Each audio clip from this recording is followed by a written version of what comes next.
Esta mañana continuamos nuestra corta serie que comenzamos hace una semana, dos atrás, sobre el Espíritu Santo, la tercera persona de la Trinidad. Estaremos enfocando nuestra atención en el Trino Dios, pero en particular la persona del Espíritu Santo. Quisiera comenzar en esta mañana leyendo las palabras de Moisés en Levítico capítulo 10, versículos del 1 al 3. Simplemente como introducción al tema de hoy. Dice así el versículo 1 al 3. Nadab y Abiú, hijos de Aarón, tomaron sus respectivos incensarios y después de poner en ellos fuego y echar incienso sobre él, ofrecieron delante del Señor fuego extraño que él no les había ordenado.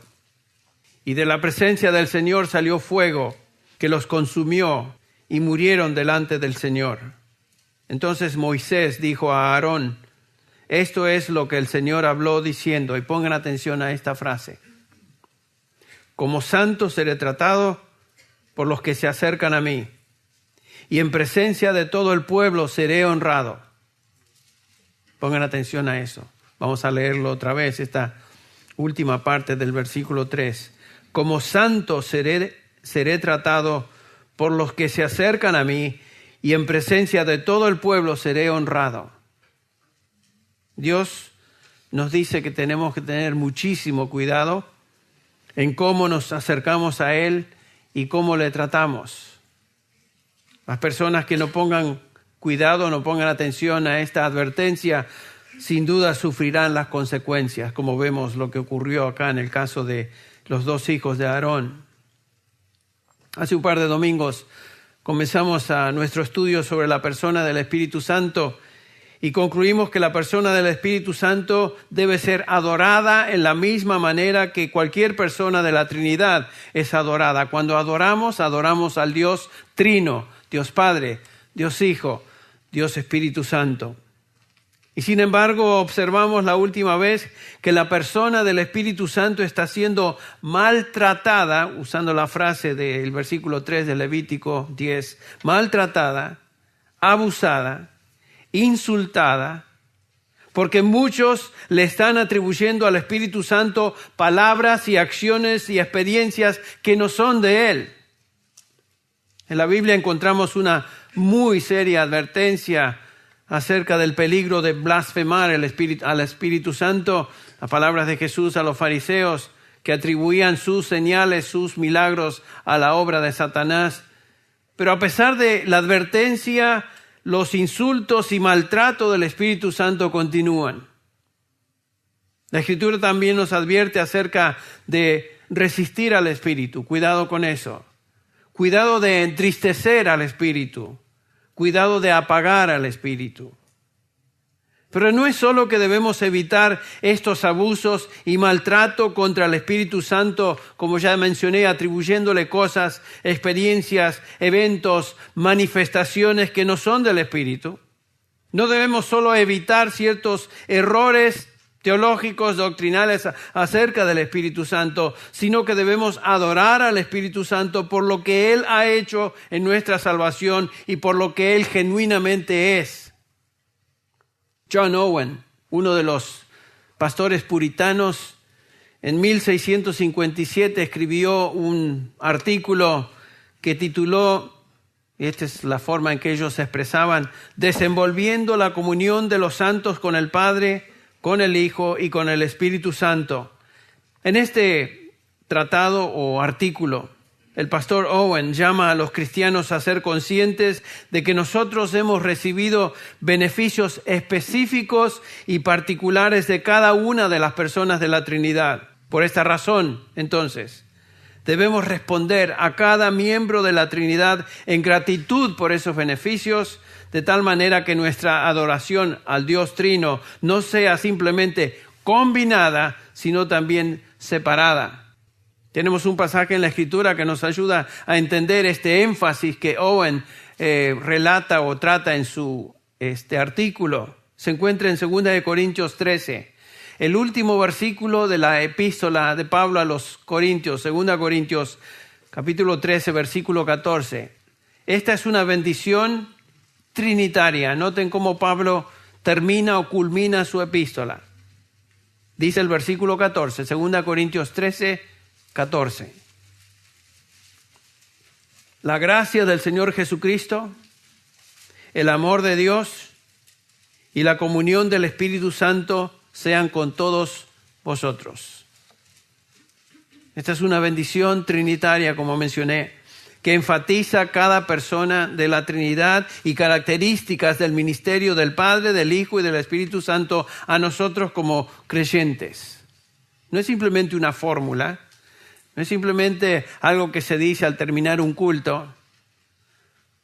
Pensamos a veces que la Trinidad es algo que mencionamos simplemente cuando se bautiza a alguien, te bautizan en el nombre del Padre, del Hijo y del Espíritu Santo. No, estamos hablando de la Trinidad, del Dios Trino y aspectos de ministerios que cada una de las personas de la Trinidad tiene para con nosotros, los creyentes. En primer lugar, acá Pablo menciona el amor de Dios. El amor viene de Dios. Notamos también la gracia del Hijo para con nosotros. Y notamos también el ministerio de comunión del Espíritu Santo con nosotros. Del Padre recibimos amor divino, del Hijo gracia divina y del Espíritu Santo comunión divina. El apóstol separa los miembros de la Trinidad e identifica aspectos de ministerios. Nuestra comunión como hijos de Dios se inicia en el amor del Padre, es ratificada por la gracia del Hijo y es comunicada por medio del Espíritu Santo. Y aunque estamos todos de acuerdo que a través de la Escritura los ministerios de las personas de la Trinidad se combinan, también existe el énfasis de obras específicas de cada miembro de la Trinidad y que cada miembro de la Trinidad lleva a cabo a favor nuestro. Nosotros adoramos comúnmente a Dios, nos dirigimos a Él como el Dios Trino, y sí, sabemos que Dios es uno en esencia, pero tres personas al mismo tiempo, Dios Padre, Dios Hijo, Dios Espíritu Santo. Y por lo general, cuando adoramos a Dios, combinamos nuestra adoración a ese Dios Trino y obviamente esto es correcto. Pero lo que observamos en la Escritura también, y John Owen menciona en su artículo, nos enseña, es que también debemos separar en nuestra adoración a las personas de la Trinidad. ¿De qué manera? Reconociendo qué cosas y ministerios cada una de ellas provee y a la luz de eso responder en adoración específicamente a cada una por sus provisiones. En cuanto al ministerio del Espíritu Santo, John Owen escribe: el ministerio del Espíritu Santo consiste en traer a nuestra memoria las promesas de Cristo y glorificarle a Él en nuestros corazones. Derramar el amor de Dios en nuestros corazones. Noten que son todas menciones de obras del Espíritu Santo en el Nuevo Testamento. Dar testimonio en nosotros de que somos hijos de Dios. Sellarnos para el día de la redención, siendo el Espíritu Santo las arras o la garantía de nuestra herencia futura. Ungiéndonos con paz, estando siempre presente en nuestras súplicas. Versículo 26 del capítulo 8 de Romanos que estaremos estudiando.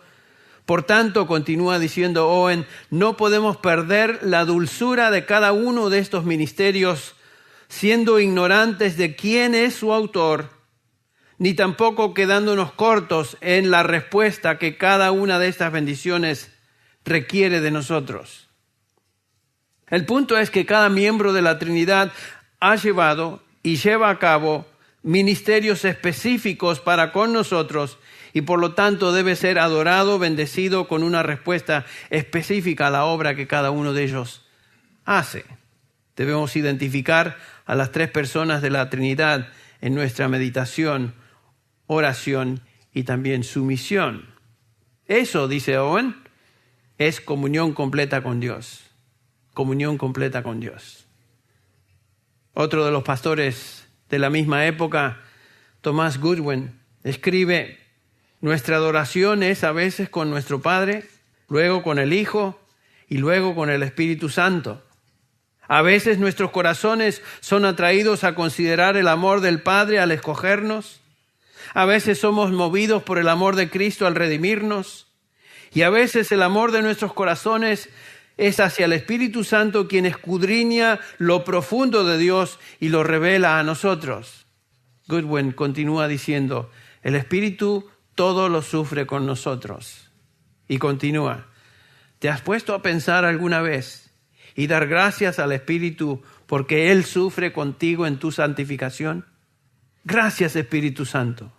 Gracias por enseñarme. Gracias por luchar conmigo contra la carne. Gracias por interceder por mí. Gracias por sellarme, darme seguridad. Gracias por guiarme, apartándome del camino de tentación. Gracias por fortalecerme cuando me enfrento al pecado. Esto, dice Goodwin, es responder de una manera apropiada a Dios. Él agrega, es solo cuando entendemos la obra de cada persona de la Trinidad distintivamente que llegamos a entender o tener una verdadera comunión con Dios. Goodwin dice, nunca deberíamos estar satisfechos en nuestra adoración hasta que las tres personas de la Trinidad se encuentren en el mismo nivel en nosotros. Esta es una manera preciosa, entonces, de expresar comunión completa con Dios. Cuando adoramos, estamos adorando al Dios Trino y debemos estar conscientes de que cada persona de la Trinidad tiene un ministerio particular y específico para con nosotros los creyentes. Cuando pertenecemos a Dios, los que hemos sido redimidos, debemos recordar que el Padre es quien inicia nuestra salvación, el Hijo ratifica nuestra salvación y el Espíritu Santo comunica nuestra salvación. Las tres personas de la Trinidad están involucradas en nuestra salvación, que obviamente incluye nuestra santificación diaria. Por esta razón es que debemos adorar entonces al Dios Padre, a Dios Hijo y al Espíritu Santo.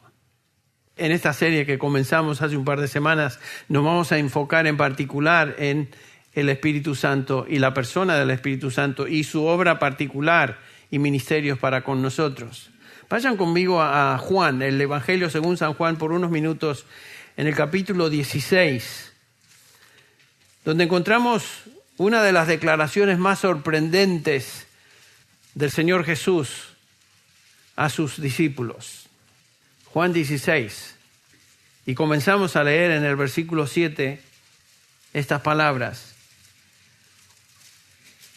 Juan 16, 7, pero yo os digo la verdad.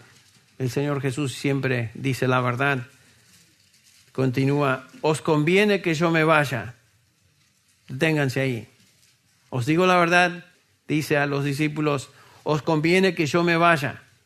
¿Cómo creen que los discípulos recibieron esas palabras? El Señor había estado con ellos casi 3 años, 24 horas al día. El Señor Jesús era todo para ellos, dependían de Él, confiaban en Él. En el capítulo 6, ustedes recuerdan de este mismo evangelio, el capítulo 6, en el versículo 67, después de que algunos se habían apartado del Señor Jesús, ¿se acuerdan? Las multitudes le seguían, pero cuando el Señor comenzó a decirles las razones por las cuales ellos le seguían, que era obtener milagros y recibir alimentos, pero no le seguían porque realmente le amaban y comenzaron a abandonarle. El Señor se dirige a los 12 y dice, hace la pregunta en el versículo 67, ¿acaso queréis vosotros iros también? Me están abandonando, ¿acaso queréis vosotros también iros? Y Pedro, hablando en nombre del resto, contesta, ¿a quién iremos, Señor? Tú tienes palabras de vida eterna. Los discípulos sabían y habían reconocido que todo lo que ellos necesitaban para su vida espiritual, para su salud espiritual aquí y el futuro en la eternidad, se encontraba en Jesús. No querían que Jesús se fuera. Entonces, cuando Jesús les dice, os conviene que yo me vaya, estarían pensando, pero Señor, hemos esperado siglos para que el Mesías viniera y el Mesías está aquí. Tú eres el Mesías, estás con nosotros. La hora llegó para que las edades se cumplieran, el reino sea establecido, que tú reines sobre Israel, Señor. Me imagino que estarán pensando, Señor, ¿qué estás diciendo? ¿Que nos vas a dejar? Acuérdense que los discípulos no tenían la revelación completa de toda la Escritura, no sabían que Cristo había venido una vez, iba a ascender a los cielos y venía otra vez. Eso es algo que nosotros conocemos hoy, pero en el contexto en el cual ellos se encontraban, ellos pensaban, el Mesías vino, el reino va a ser establecido. Y de repente que Jesús diga, os conviene que yo me vaya, fue algo sorprendente. Ellos no querían entonces que el Señor se fuera. Él quería que todas las promesas del Antiguo Testamento finalmente sean cumplidas ya en la persona del Mesías. Y en esta última noche con ellos, antes de ser crucificado, Él les dice, yo me voy, pero os conviene que esto suceda. La pregunta es, ¿por qué? ¿Por qué es que conviene? El versículo 7 continúa y nos da la respuesta. Porque si no me fuese, el Consolador no vendría a vosotros y yo os lo enviaré. Cristo está hablando de la venida ahora del Espíritu Santo. ¿Pero qué? ¿Acaso el Espíritu Santo no estaba ahí? Por supuesto que estaba ahí. Por supuesto que estaba con ellos. Pero entonces, ¿de qué manera vendría? ¿A qué se refiere el Señor Jesús? Y la respuesta es que a partir del comienzo de la iglesia, en Hechos capítulo 2, el día de Pentecostés, ustedes recuerdan, el Espíritu Santo vendría de una manera nunca antes antes la iglesia o los creyentes habían experimentado. Ciertamente el Espíritu Santo, dice en el capítulo 14 de Juan, estaba con ellos, pero estaría en vosotros. Es mejor, dice Jesús, que yo me vaya, porque si no me voy, entonces el Consolador, el Paracletos, el Espíritu Santo no va a venir. Y es mejor que yo me vaya para que el Espíritu venga. Esto es algo mucho mejor, dice Jesús a estos queridos discípulos, que yo me quede aquí ahora. Ustedes no lo entienden, pero es mejor que yo me vaya y que el Espíritu venga. Eso nos ayuda a ver y entender que el Espíritu Santo entonces es alguien muy, muy, muy especial. Y sin duda lo es. Ahora, ¿dónde vamos en la palabra de Dios para ver y observar qué tipo de ministerio el Espíritu Santo tiene sobre los suyos, en los suyos y a través de los suyos, nosotros los creyentes? Y para tener respuesta a esa pregunta tenemos que ir al capítulo 8 de Romanos, que es justamente lo que vamos a hacer. Les invito entonces a buscar en sus Biblias el capítulo 8 de Romanos. De una manera singular, este capítulo 8 de Romanos es el capítulo del Espíritu Santo. Y nos instruye acerca de la obra del Espíritu Santo en la salvación. Los primeros 7 capítulos de Romanos nos describen como tema principal la salvación. Y en el capítulo 8 entonces tenemos el resumen final de lo que significa ser salvo. Estas son las buenas nuevas de salvación. Somos salvos para siempre y el Espíritu Santo asegura nuestra salvación.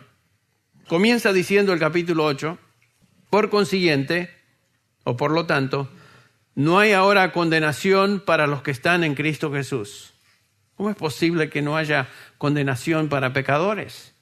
Y la respuesta está en el versículo 2, porque la ley o el principio del Espíritu de vida en Cristo Jesús te ha libertado de la ley del pecado y de la muerte. Dice Pablo, no hay condenación para los que están en Cristo Jesús por algo que el Espíritu de vida ha hecho. Esta es la introducción entonces en el capítulo al Espíritu Santo. El Espíritu Santo nos libera de la muerte espiritual y nos da vida, es el Espíritu de vida. Esta es la primera característica entonces de esa frase, no hay condenación. Pero el versículo comienza con estas palabras, ahora pues, o por consiguiente, o por lo tanto, dependiendo de qué versión usted está leyendo. Cada vez que usted encuentra una frase de ese tipo, está conectando lo que viene con lo que ha ya sido cubierto. Esta es una frase que conecta este capítulo 8 con todo lo que Pablo ya ha enseñado acerca de la salvación en los capítulos anteriores. Y la conclusión es esta, que ya no hay condenación para los que están en Cristo Jesús. Imagínense, esta es la condensación del Evangelio. Si pudiéramos resumir todo el Evangelio en una frase, esta es: ya no hay condenación para los que están en Cristo Jesús. Estas son las buenas nuevas. No hay condenación, ni jamás podrá haber condenación para uno que está en Cristo Jesús. Eso es realmente buenas noticias. Pero para entender esas buenas nuevas, tenemos que entender las malas nuevas. Tenemos que entender las malas noticias. La Escritura es clara en describirnos esas malas noticias. Todo ser humano, y estas son: todo ser humano nace en este mundo como un hijo de ira. Capítulo 2 de versículo 3 de Efesios nos dice Pablo: cada uno de nosotros éramos hijos de ira, lo mismo que los demás. Noten cómo describe la humanidad Pablo: hijos de ira, bajo la ira de Dios, en camino a condenación. Eso quiere decir que todos heredamos de nuestros padres una naturaleza pecaminosa cuyo destino es la condenación eterna, a menos que Dios intervenga en nosotros, que es lo que observamos en los versículos 4 al 6 de Efesios 2. Todos los hombres, dice Pablo, son hijos de ira y están bajo condenación. Nacemos pecadores, actuamos como pecadores, vivimos como pecadores y por lo tanto lo que nos espera es condenación eterna, porque el alma que pecare, dice la Escritura, ¿qué pasa? Morirá. Todo lo que le espera al hombre pecador es un juicio futuro. ¿Saben qué? La Biblia no tiene ninguna buenas noticias, ninguna buenas nuevas para las personas fuera del Evangelio. Ahora, ¿qué son los elementos de esta situación tan terrible en la cual el hombre está? ¿Qué son los elementos de esta condición de condenación? Bueno, estamos destituidos de la gloria de Dios. Nos dice el capítulo 3 de Romanos que todos pecaron, sin excepción, y están destituidos de la gloria de Dios. Nos dice el Señor Jesús en Juan 8:44 que la humanidad, todos los seres humanos son hijos del diablo, están dominados y controlados por su padre, que es el diablo, el padre de mentira. El pecado destruye, el pecado contamina, roba de gozo, crea turbación, dolor, miedo, planta en todo ser humano el principio de corrupción que mata, y ningún hombre por sí mismo puede salir de esa condición. Esas son las malas noticias. Y ahí nos encontrábamos todos. Todo lo que un ser humano puede esperar en esa condición es el juicio eterno en el infierno para siempre. Hebreos 10:27 nos dice: una cierta horrenda expectación de juicio y la furia de un fuego que ha de consumir a los adversarios. Eso es lo que le espera a un pecador sin Cristo. Es la segunda muerte, es el lago de fuego que se menciona allá en Apocalipsis capítulo 20, versículo 14. Y cuando ese juicio venga, y viene, es una condenación justa, porque los hombres que han quebrantado la ley de Dios merecen ser condenados. Merecen ser condenados. Todo ser humano merece el castigo eterno de Dios.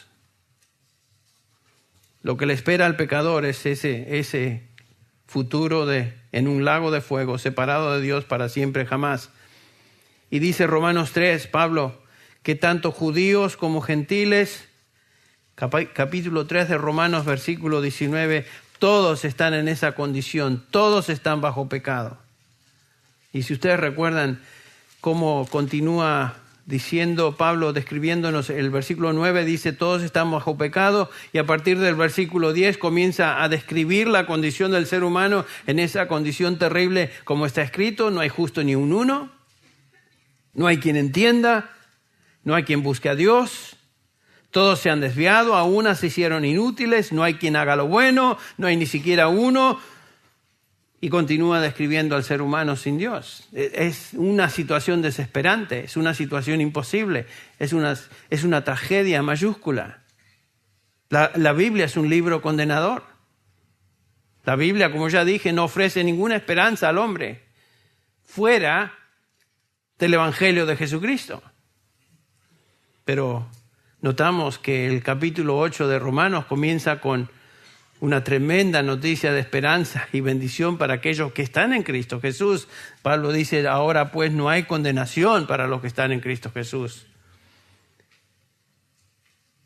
Porque la ley del Espíritu de vida en Cristo me ha librado de la ley del pecado y de la muerte. Fuera del Evangelio de Cristo no hay ninguna esperanza. El hombre en su condición natural, lo único que puede esperar para su futuro es juicio eterno.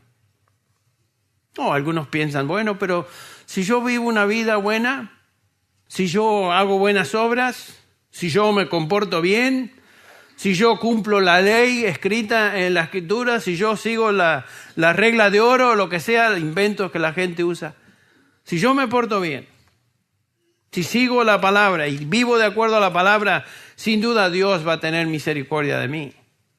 Pero es muy claro en la Biblia que nadie puede ser aceptado por Dios por medio de guardar la ley. ¿Saben por qué? Porque nadie puede guardar la ley. Nadie puede comportarse a la perfección, que es lo que Dios espera y demanda. Claramente el capítulo 3 de Romanos nos dice Pablo en el versículo 19, ahora bien sabemos que cuanto dice la ley, lo dice a los que están bajo la ley, para que toda boca se calle y todo el mundo sea hecho responsable delante de Dios. Eso es lo que la ley nos hace delante de Dios, responsables. Dios dice, este es el estándar, vivan de acuerdo a este estándar, sabiendo que nadie puede hacer eso. Y continúa diciendo el versículo 20 del capítulo 3, porque por las obras de la ley, ningún ser humano será justificado delante de él, porque por medio de la ley viene el conocimiento del pecado. Y ahí vemos entonces que todo lo que la ley puede hacer y hace es que te muestra y te subraya el pecado. No puede la ley hacerte justo ni guiarte a salir de tu estado de condenación. La ley no puede salvar a nadie. Tus buenas obras no pueden salvarte. Tus buenas intenciones no pueden salvarte. No sirven para nada. Porque Dios demanda perfección. La ley nunca salvó ni puede salvar a nadie. Eso es lo que Pablo quiere decir en el versículo 3 de Romanos 8. Pues lo que la ley no pudo hacer, ya que era débil por causa de la carne. En otras palabras, la ley no puede operar en un ser humano salvación. Los que son salvados no son salvados por la ley, son salvados por fe en Cristo Jesús. Por eso, para los que están en Cristo Jesús, no hay condenación. Para el resto, todo lo que les espera es condenación eterna. Noten que los creyentes nos encontramos en otra esfera. No estamos en el pecado, no estamos en la carne, como dice el capítulo 8 de Romanos, versículos 6 y 7. No estamos en Adán, como el capítulo 5 nos indica, sino que ahora estamos en Cristo. Y Pablo ahora está hablando de nuestra unión con Cristo. ¿Qué quiere decir estar en Cristo? ¿Qué significa esto? Significa que tenemos una relación espiritual, real, y estamos unidos a Cristo. Que es justamente lo que el capítulo 6 de Romanos ya el apóstol Pablo ha enseñado al respecto. ¿O no sabéis, versículo 3, o no sabéis que todos los que hemos sido bautizados en Cristo Jesús, hemos sido bautizados en su muerte? Versículo 4, por lo tanto hemos sido sepultados con él por medio del bautismo para muerte, a fin de que como Cristo resucitó de entre los muertos por la gloria del Padre, así también nosotros andemos en vida nueva. Pablo dice que literalmente hemos sido colocados en Cristo por medio del bautismo. Obviamente no está hablando del bautismo de agua, porque el bautismo de agua no puede incorporar a nadie en Cristo. El bautismo de agua simplemente representa una realidad espiritual, no es que produce una realidad espiritual.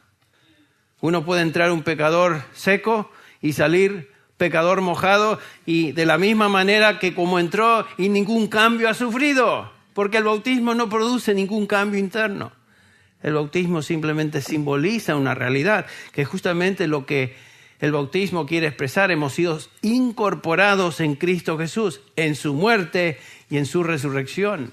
Espiritualmente hablando, esa es nuestra posición, estamos con Él. Por eso dice, y pueden ustedes leer todo el capítulo 6 de Romanos y estudiarlo. El versículo 7 dice del capítulo 6 de Romanos, porque el que ha muerto ha sido libertado del pecado. Versículo 10 de Romanos 6, por cuanto él murió, murió al pecado una vez y para siempre, está hablando de Cristo, pero en cuanto vive, vive para Dios.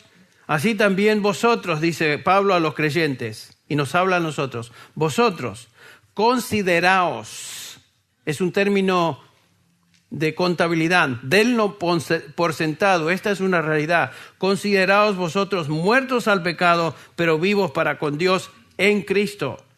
Estamos en Cristo hoy.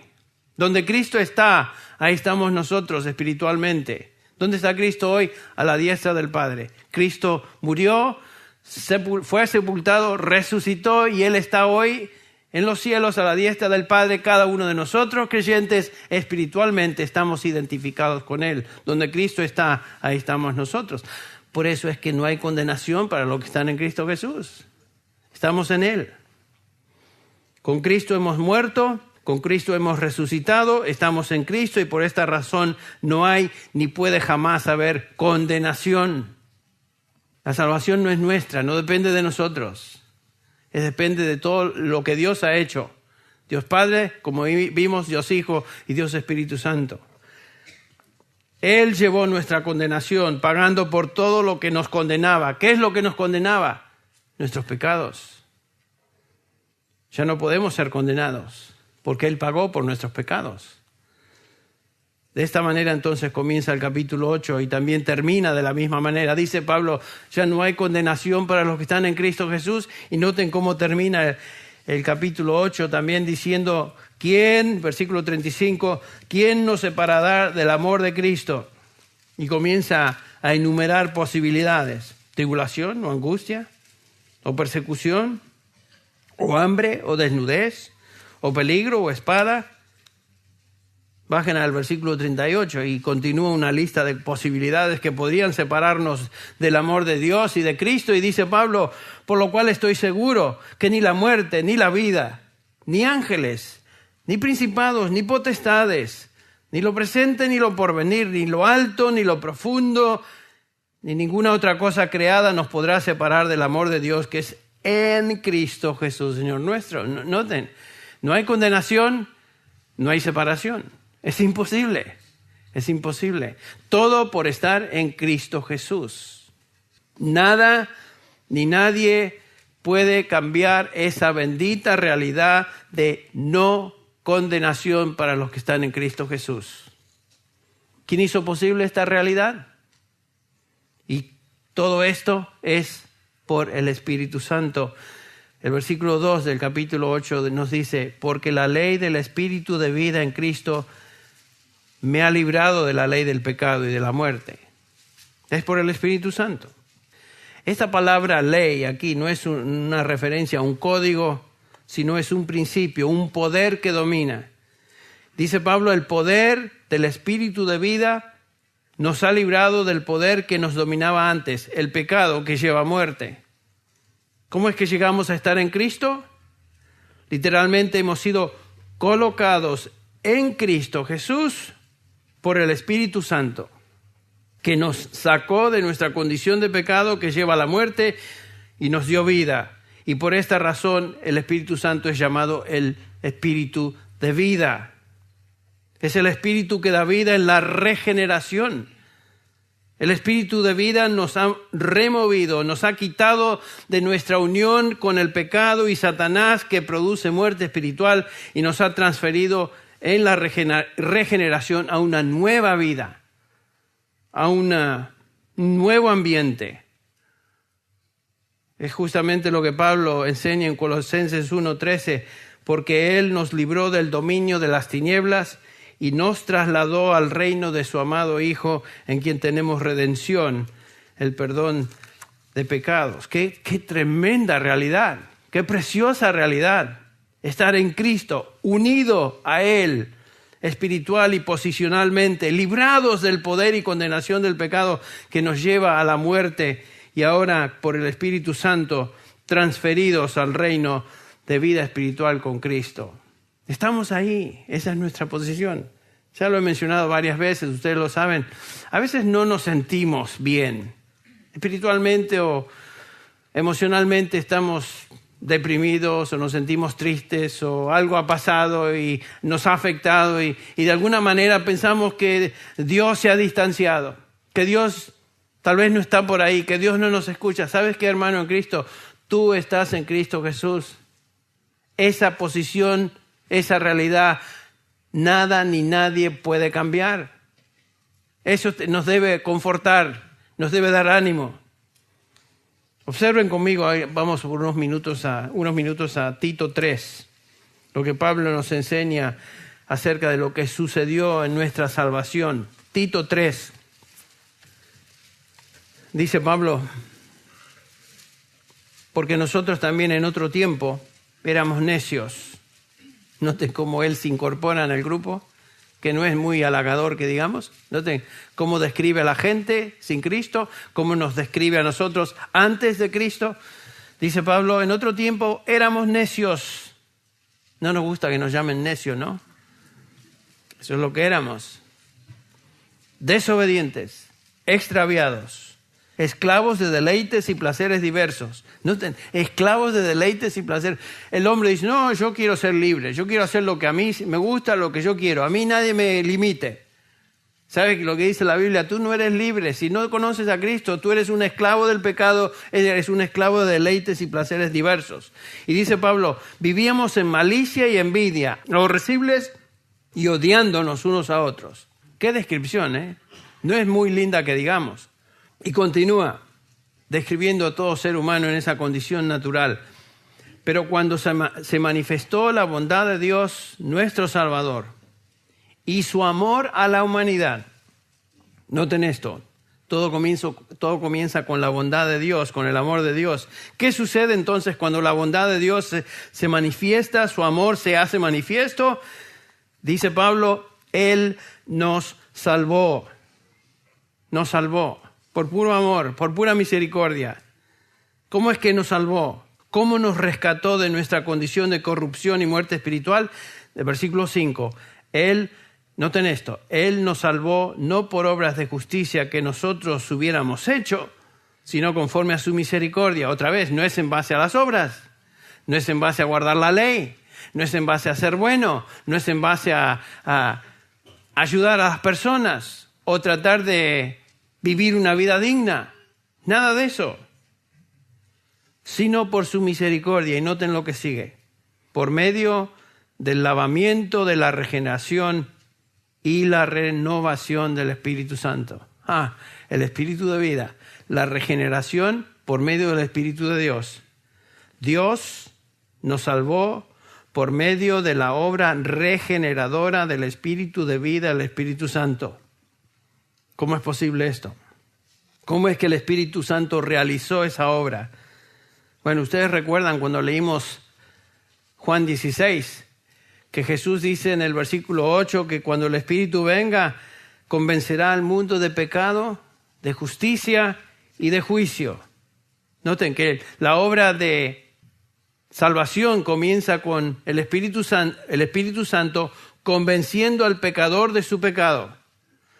Usted no puede convencer a nadie de pecado. Yo no puedo convencer a nadie de pecado. Más, hemos tratado de hablar con algunas personas y tal vez le hemos dicho, tú eres un pecador empedernido. Eso no se recibe muy bien.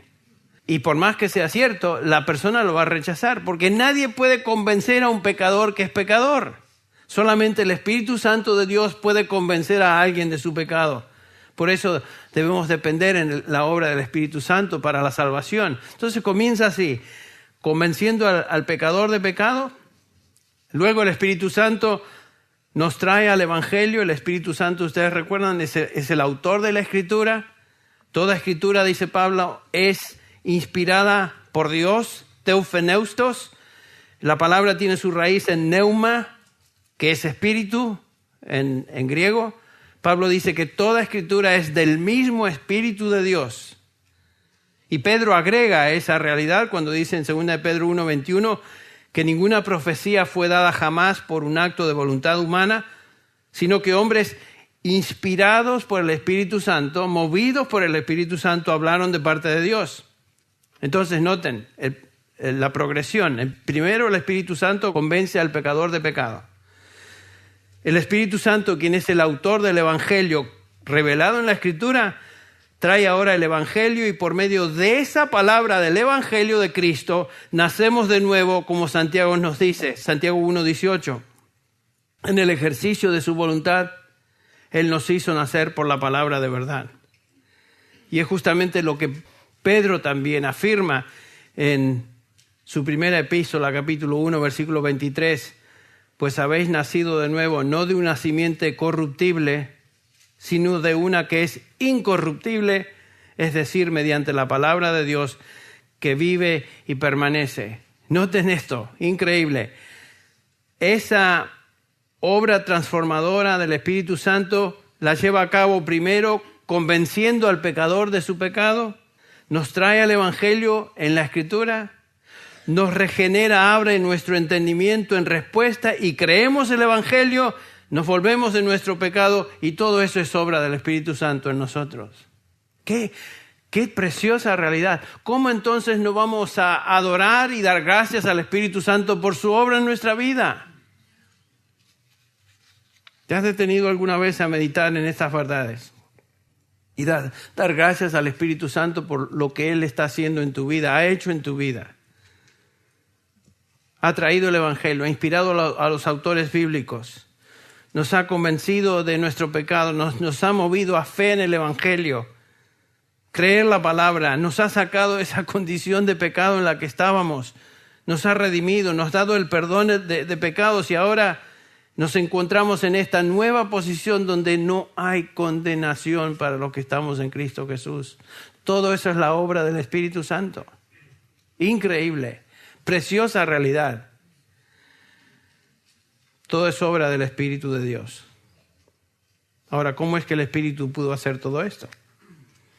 Él pudo hacer todo esto por la provisión que tenemos en el versículo 3 de Romanos 8, que estaremos examinando en detalle la próxima vez, pero simplemente queremos introducirlo ahora. Versículo 3 lo leemos otra vez. Pues lo que la ley no pudo hacer, ya que era débil por causa de la carne, Dios lo hizo enviando a su propio Hijo en semejanza de carne de pecado, y como ofrenda por el pecado condenó al pecado en la carne. Noten esto, la ley no pudo lograr que ningún hombre fuera mejor. La ley no puede hacer que un hombre en su carne pueda cumplir el estándar que la ley demanda, porque es débil en la carne. La ley no es débil en sí misma, obviamente, sino que el hombre en su carne es débil e incapaz de cumplir la ley. Ninguno de nosotros podemos cumplir la ley. Ninguno podemos hacerlo.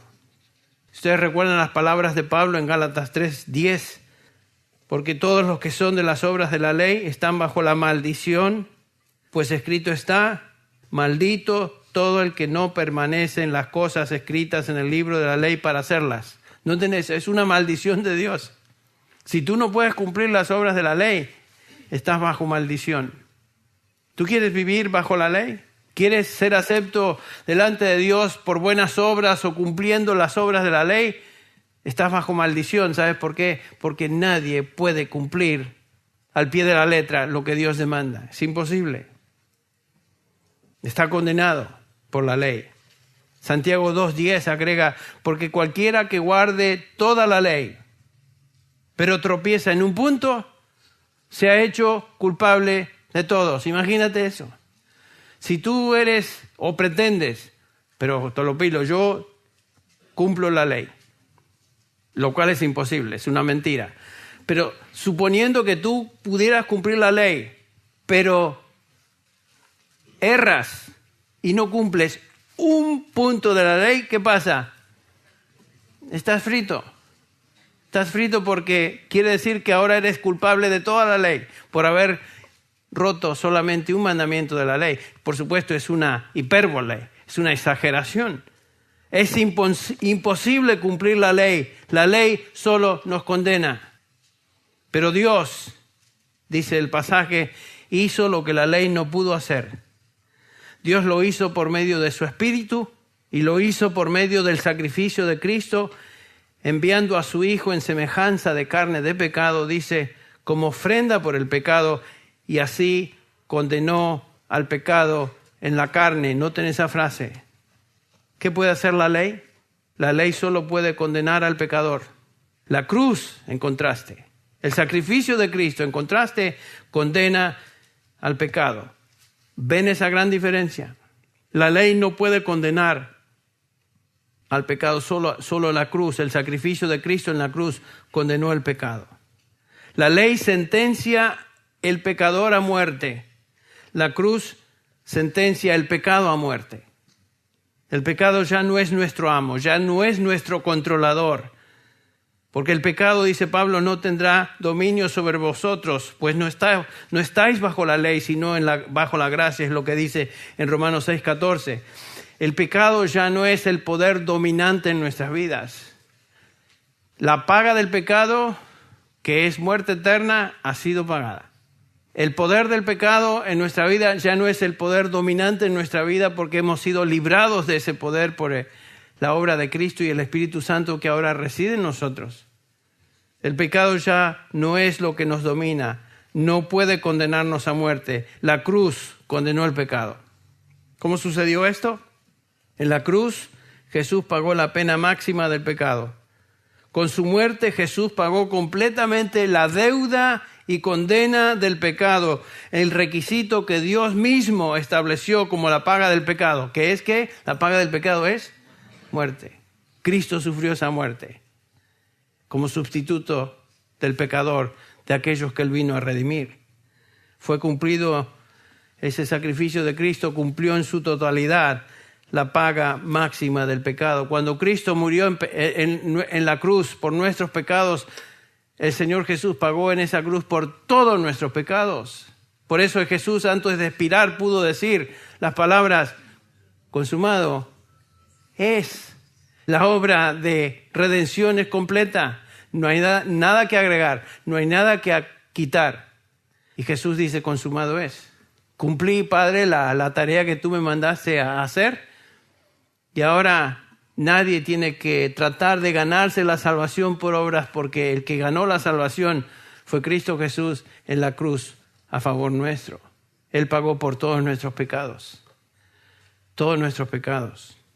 Por eso Pablo dice, os dio vida juntamente con Él, habiéndonos perdonados todos los delitos. Y después agrega en Colosenses 2:14, habiendo cancelado el documento de deuda que consistía en decretos contra nosotros y que nos era adverso, y lo ha quitado de en medio, clavándolo en la cruz. Todos nuestros pecados fueron clavados ahí, en Cristo Jesús. Él los pagó. Por eso es que Pablo puede comenzar Romanos 8 como la consumación del Evangelio. Ahora pues, no hay condenación para los que están en Cristo Jesús. No hay hoy, no habrá mañana, ni jamás puede haber. Consumado es. El pago fue completo y perfecto. Algo que la ley nunca pudo lograr. Bueno, vamos a continuar meditando en la obra del Espíritu Santo y lo que Él ha hecho y hace y continúa haciendo a favor nuestro. Pero creo que esto es suficiente para hoy. Vamos a inclinar nuestras cabezas en oración. Padre Celestial, realmente la verdad del Evangelio es impresionante. Señor, el hecho de que podemos venir a ti libres de pecado porque tú no nos miras en lo que somos, sino en Cristo Jesús. Y la realidad incomprensible de que Cristo llevó todos nuestros pecados, pagó por todos ellos en esa cruz. Y podemos venir ahora libres delante de tu presencia, sabiendo que ya no hay condenación para nosotros, que no hay hoy, que no puede haber jamás, y que Cristo, quien pagó por todos nuestros pecados, está a tu diestra hoy, oh Padre Celestial, intercediendo por cada uno de nosotros. Señor, es realmente increíble. Padre, te agradecemos, te alabamos, te bendecimos por esa obra de salvación tan completa. Y sabemos, Padre, que fue el Espíritu Santo que llevó a cabo esa obra en nosotros. y continúa llevando a cabo esa obra de santificación en nosotros.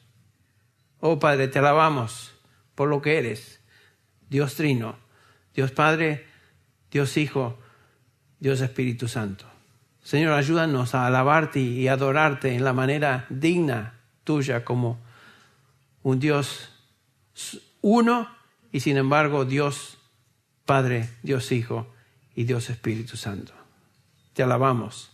En el nombre de Jesús expresamos esta oración y la elevamos a ti. Amén.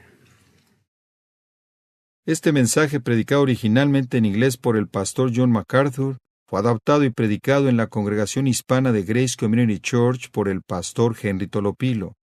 John MacArthur es el pastor de Grace Community Church y el predicador del programa de radio Grace to You, el cual es escuchado diariamente en cientos de estaciones cristianas alrededor del mundo.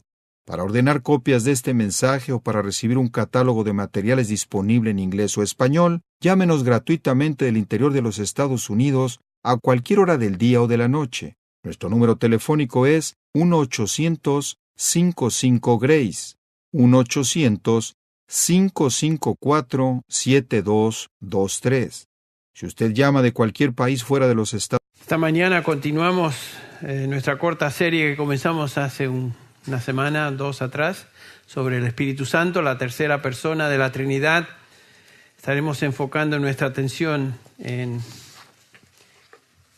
el Trino Dios, pero en particular la persona del Espíritu Santo. Quisiera comenzar en esta mañana leyendo las palabras de Moisés en Levítico capítulo 10, versículos del 1 al 3, simplemente como introducción al tema de hoy. Dice así el versículo 1 al 3. Nadab y Abiú, hijos de Aarón, tomaron sus respectivos incensarios y después de poner en ellos fuego y echar incienso sobre él, ofrecieron delante del Señor fuego extraño que él no les había ordenado. Y de la presencia del Señor salió fuego que los consumió y murieron delante del Señor. Entonces Moisés dijo a Aarón: esto es lo que el Señor habló diciendo, y pongan atención a esta frase, acerca del Espíritu Santo, sino que debemos adorar al Espíritu Santo por lo que Él ha hecho en nuestra salvación y por lo que Él genuinamente es. John Owen, uno de los pastores puritanos, en 1657 escribió un artículo que tituló, y esta es la forma en que ellos se expresaban, desenvolviendo la comunión de los santos con el Padre, con el Hijo y con el Espíritu Santo. En este tratado o artículo, el pastor Owen llama a los cristianos a ser conscientes de que nosotros hemos recibido beneficios específicos y particulares de cada una de las personas de la Trinidad. Por esta razón, entonces, debemos responder a cada miembro de la Trinidad en gratitud por esos beneficios, de tal manera que nuestra adoración al Dios Trino no sea simplemente combinada, sino también separada. Tenemos un pasaje en la Escritura que nos ayuda a entender este énfasis que Owen relata o trata en su artículo. Se encuentra en 2 Corintios 13. El último está siendo maltratada, usando la frase del versículo 3 de Levítico 10, maltratada, abusada, insultada, porque muchos le están atribuyendo al Espíritu Santo palabras y acciones y experiencias que no son de Él. En la Biblia encontramos una muy seria advertencia acerca del peligro de blasfemar al Espíritu Santo, las palabras de Jesús a los fariseos que atribuían sus señales, sus milagros a la obra de Satanás. Pero a pesar de la advertencia, los insultos y maltrato del Espíritu Santo continúan. La Escritura también nos advierte acerca de resistir al Espíritu. Cuidado con eso. Cuidado de entristecer al Espíritu. Cuidado de apagar al Espíritu. Pero no es solo que debemos evitar estos abusos y maltrato contra el Espíritu Santo, como ya mencioné, atribuyéndole cosas, experiencias, eventos, manifestaciones que no son del Espíritu. No debemos solo evitar ciertos errores teológicos, doctrinales. Como santo seré tratado por los que se acercan a mí, y en presencia de todo el pueblo seré honrado. Pongan atención a eso. Vamos a leerlo otra vez, esta última parte del versículo 3. Como santo seré tratado por los que se acercan a mí, y en presencia de todo el pueblo seré honrado. Dios nos dice que tenemos que tener muchísimo cuidado en cómo nos acercamos a Él y cómo le tratamos. Las personas que no pongan cuidado, no pongan atención a esta advertencia, sin duda sufrirán las consecuencias, como vemos lo que ocurrió acá en el caso de los dos hijos de Aarón.